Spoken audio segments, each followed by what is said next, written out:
Christophe Lolichon, consultant Canal+, ex-entraîneur des gardiens de Chelsea, qui est avec nous, Jérôme. Salut Christophe. Bonjour Jérôme, bonjour à tous. Christophe. Merci d'être là Christophe pour nous donner ton ressenti sur le gardien du Paris Saint-Germain. Toi, on voit un jugement sur le style. Oui, voilà. Qu'est-ce que tu en penses de Safonov, toi? J'avais été un petit peu surpris par le recrutement du gardien à l'époque pour le PSG.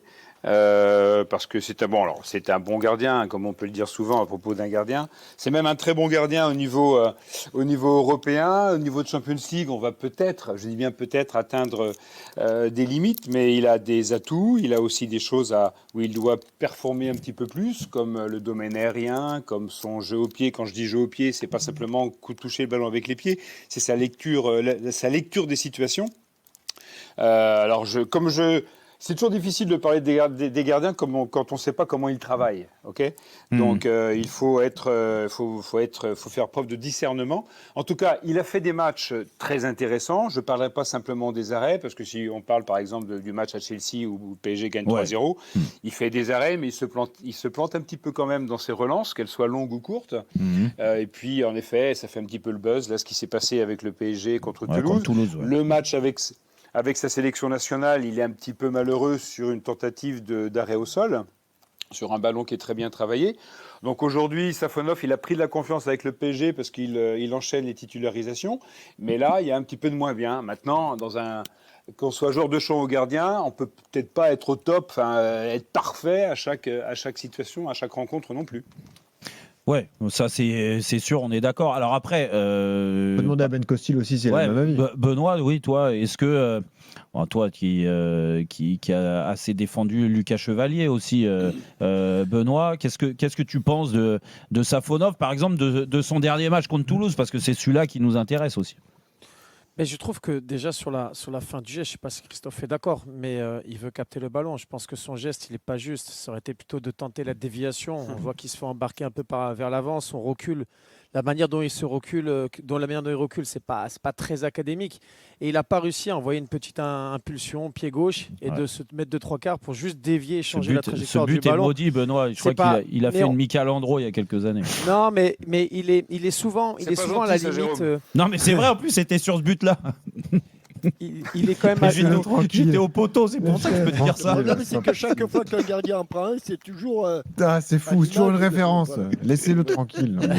Vas-y, mais mais il a souvent été, je rejoins Christophe, c'est qu'il a souvent été limite dans son jeu au pied et dans les airs. Il est souvent, notamment sur les ballons qui le dépassent. Ça a souvent été limite. Malgré tout, sur l'ensemble des matchs qu'il a pu disputer avec le PSG, il a quand même montré de belles choses. Et aujourd'hui, je trouve que même si moi, je pense que le profil de Lucas Chevalier est supérieur à Safonov, je pense que ce serait compliqué aujourd'hui et presque injuste de remettre en question la hiérarchie à ce moment-là de la saison, et qu'il a fait de belles choses et qu'il mérite de continuer. C'est toujours difficile. Vous enlevez Safonov, vous mettez Lucas Chevalier, dans quelles conditions il est, Lucas Chevalier? Ah bah ça c'est sûr. C'est compliqué, donc je pense qu'il a besoin et qu'il mérite aussi d'avoir la confiance de tout le monde pour poursuivre la saison. Christophe, est-ce qu'il doit continuer jusqu'en fin de saison avec Safonov, Luis Enrique? Si Safonov était amené à reproduire des petites fautes, des erreurs comme ces derniers temps, je pense que Luis Enrique n'hésitera peut-être pas à remettre Lucas Chevalier, qui j'espère est dans un état de confiance qui n'est pas trop altéré, et je pense que la sélection lui a fait beaucoup de bien. Mais rappelez-vous Luis Enrique quand il a permis à Lucas Chevalier d'enchaîner les matchs. Oui. J'adore Lucas Chevalier, je suis comme Ben, j'adore, c'est plein de talent. Excusez-moi, il faut que j'aille ouvrir une porte. Mais c'est absolument plein de talent. Mais Lucas, à un moment donné, il a perdu des repères. Il a perdu des repères et il a été un petit peu moins performant que ce qu'il a connu, ce qu'il a vécu à Lille, ce qu'il nous a montré à Lille. Et aujourd'hui, je ne vois pas Luis Enrique enlever Safonov pour le match contre Liverpool. Maintenant, si certaines contre-performances devaient perdurer, il va se poser la question. Et Luis Enrique n'est pas le type d'entraîneur qui hésitera à changer s'il doit changer. Mais Christophe, moi j'ai Est-ce que c'est pas le mauvais moment de la saison? Bon, le sprint pour le championnat, non seulement il est lancé, mais il est gagné. Ouais. Mais est-ce que ce ne serait pas le plus mauvais moment pour remettre en question un gardien par rapport une performance délicate, mais est-ce qu'on est sûr qu'aujourd'hui, Lucas Chevalier est dans les meilleures conditions pour prendre le relais? J'en doute un petit peu, parce que je pense que le petit Lucas, il est cabossé de parcours. Arthur, on a des infos là-dessus d'ailleurs, sur l'état d'esprit de Chevalier, comment il travaille au quotidien à Paris. Est-ce que la trêve lui a fait du... C'est dans la cage, l'état d'esprit, c'est Ouais, mais ça fait partie du contexte. L'intégration, et on en a beaucoup parlé ici avec Jérôme, l'intégration a mis plus de temps que prévu et aujourd'hui ça semble être réglé. Après, pour ce qui est de la confiance, son entourage le défend souvent en disant que depuis ça va mieux et que la main tendue de Didier Deschamps lui a fait le plus grand bien. Mais au Paris Saint-Germain, au quotidien, ça reste quand même assez compliqué. Voilà. Donc un retour là, à ce moment-là de la saison, en effet, Jean-Michel, tu as raison, ça ne garantit pas une réussite à 100%. Non, mais ça, on est d'accord. Après, et je poserai la question à Christophe dans un instant, mais pour rebondir ce que tu disais ou ce que tu disais aussi, Jean-Michel, sur c'est pas le moment et tout ça, mais est-ce qu'il y a vraiment un moment pour réintégrer un gardien qui était titulaire au départ? Mais celui-là est particulièrement chaud quand même. Oui, mais d'accord. Là, tu es dans le sprint final de la Ligue des Champions. Mais Jérôme, le truc, c'est que, regarde, tu lui reproches quoi à Safonov? Tu le connais, mon point de vue. Je préfère Lucas Chevalier. Son profil, je le vois beaucoup plus haut. Mais pour être objectif, tu veux lui reprocher quoi? Moi, en fait, comme Christophe, ce que je veux dire, c'est que on retient la qualif contre Chelsea, il n'y a pas de problème. Le match à Chelsea, moi, il m'a pas forcément plu par rapport aux autres prestations qu'il avait fait. Ouais. Et le match contre Toulouse, je trouve que, en effet, le but, il est pour lui. Juste avant, il fait une première erreur. Et tu te dis qu'en Ligue des Champions, tu prends un pion comme ça peut arriver parce que des corners, tu vas en avoir plein contre cette équipe de Liverpool, certainement. Tu vas en concéder quelques-uns. Et que s'il te fait une connerie comme ça, en effet, parce que c'est pas son point fort, ça te mettra certainement plus en difficulté que ce but que tu as encaissé contre Toulouse. Le problème, c'est que tu as des incertitudes sur l'état des deux. Oui, et en fait, c'est là où, pour répondre à ta question, parce que la question, elle est Safonov est-il le dernier point faible du PSG?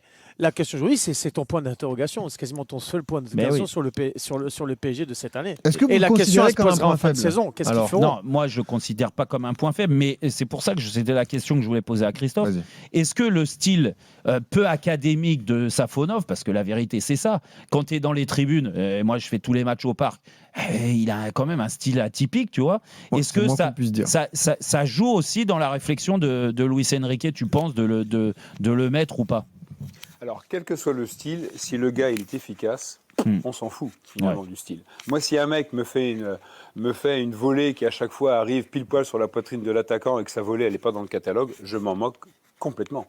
Aujourd'hui, ce qui me gêne un petit peu, c'est qu'ils vont affronter, on sait qu'en Ligue des Champions, et notamment contre les clubs anglais, le jeu aérien, les centres, ils vont chercher, les joueurs de Liverpool, ils vont chercher Safonov si c'est lui qui joue, comme ils ont été chercher Donnarumma l'an passé. Donnarumma qui avait très bien répondu, Christophe. Et il avait bien répondu, mais surtout dans les 5,50. Au-delà, c'était compliqué pour Donnarumma. Et puis l'autre chose, c'est que si Lucas Chevalier arrive au PSG, c'est parce que Luis Enrique veut un gardien qui soit fluide dans son jeu au pied, dans sa lecture de jeu. Or, le problème, c'est que Safonov, alors surtout ce qui est relance courte, parce qu'il a la chance d'avoir des... Enfin, il a la chance, c'est normal, c'est le modèle de jeu d'Enrique. Ouais. Safonov, il a des solutions latérales, il peut jouer sur ses partenaires. Après, il a une drôle de façon de se replacer. Je trouve que parfois, il ne s'extirpe pas trop facilement des espaces où l'adversaire peut le presser sur une passe en retrait. Mais parfois, on le sent un petit peu en urgence dans le jeu au pied. Donc d'un côté... D'un côté, le domaine aérien n'est pas son point fort, et on l'a vu notamment contre Chelsea où il s'est fait fortement remuer, sur des corners notamment.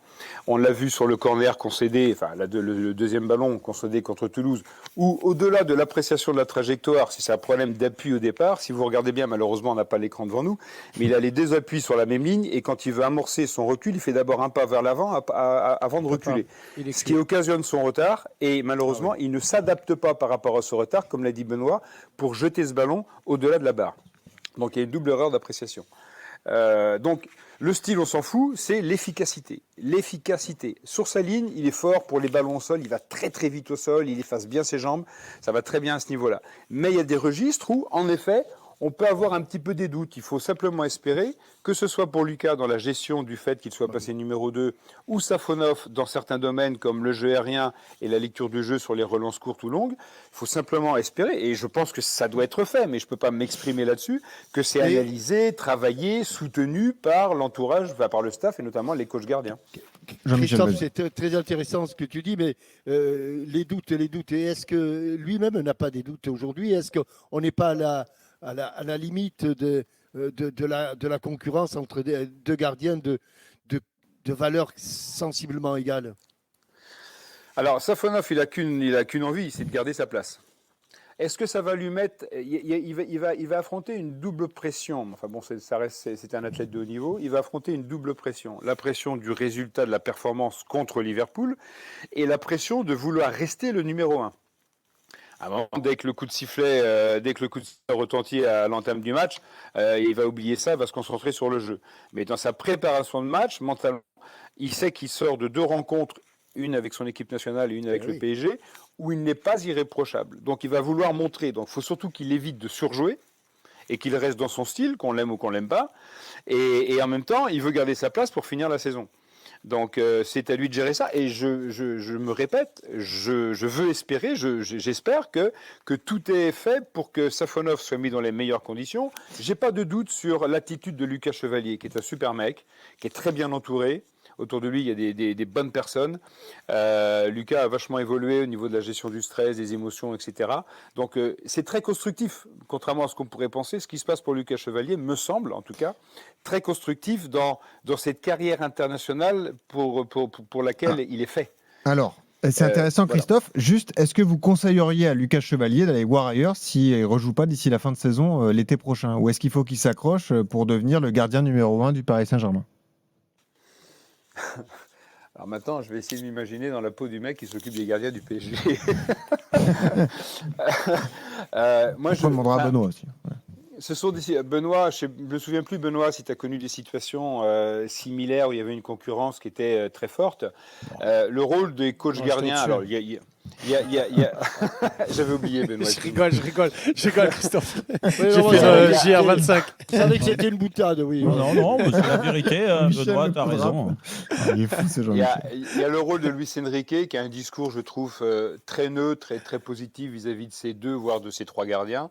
Et puis il y a après ce qui doit être fait au quotidien par le staff spécifique gardien.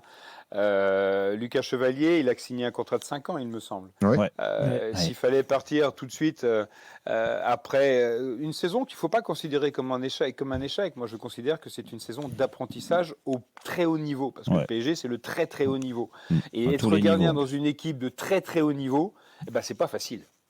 Et donc il faut s'accrocher alors. Il faut s'accrocher. Je pense qu'il faut s'accrocher, puis j'espère qu'il y a surtout un dialogue honnête, transparent vis-à-vis des 2 gardiens. Et puis la différence de qualité. Je suis assez d'accord avec Ben. Je pense que le potentiel de Lucas Chevalier est très très important pour s'exprimer au plus haut niveau. Benoît, il doit s'accrocher, Chevalier, il doit rester la saison prochaine?